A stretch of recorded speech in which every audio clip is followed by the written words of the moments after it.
Ajuda ele ali também, velho. Acho que é esgoto isso aqui. É esgoto, pode fechar não, rapaz. É dessas duas casas. A prefeitura já veio aqui já. E aí, você é para nos carros direto? E o que é que tem? A prefeitura tem que mandar fazer aqui. Serve tal. O que é que tem?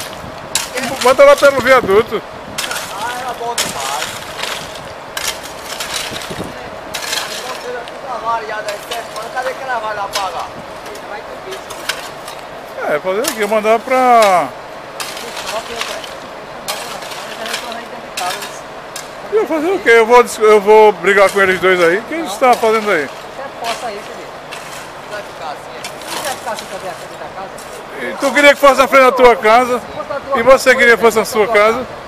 O que é que você ia fazer? Aí não tá. Me diga aí. Tá, o cano passa aí. Tá quebrado aí, você não viu aí, rapaz? Fosse na tua casa, né? Tu tá dizendo? Fosse na tua casa, você queria? Eu tô dizendo, e o sabe, Já começou? E que ele resolve? E o Recife todinho tá assim, rapaz. Eles se quebraram. É interessante você, é bom pra você, pra sua empresa, não é pra sua empresa. Se a gente não quer o fato, então vocês são no fato. O rapaz não quer. Mas não você que fazer o que você tá fazendo, tá errado, rapaz. Você tá errado porque você tá fazendo coisa pra gente aqui, prejudicar a gente, pô. Você fazer, patrão, ó, os homens lá não vão deixar eu fazer não. Pronto, faça isso por você. Você queria na sua casa? Isso tá errado, rapaz. Vou botar você não queria.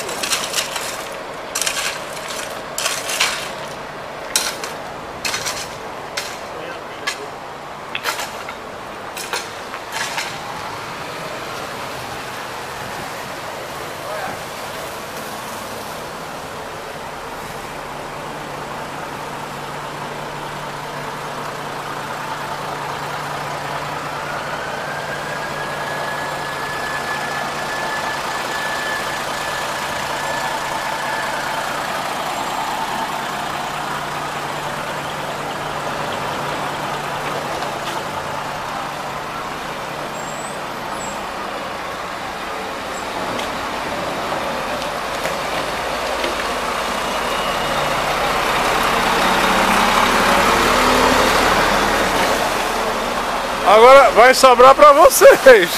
Vai sobrar pra vocês. A própria prefeitura veio aqui e não fechou. Você dizer não, rapaz, não quer que faça isso. Não vou deixar de usar a bandeira da rapaz, não vou poder fazer não. O rapaz da casa aqui, eu vou ver com ele.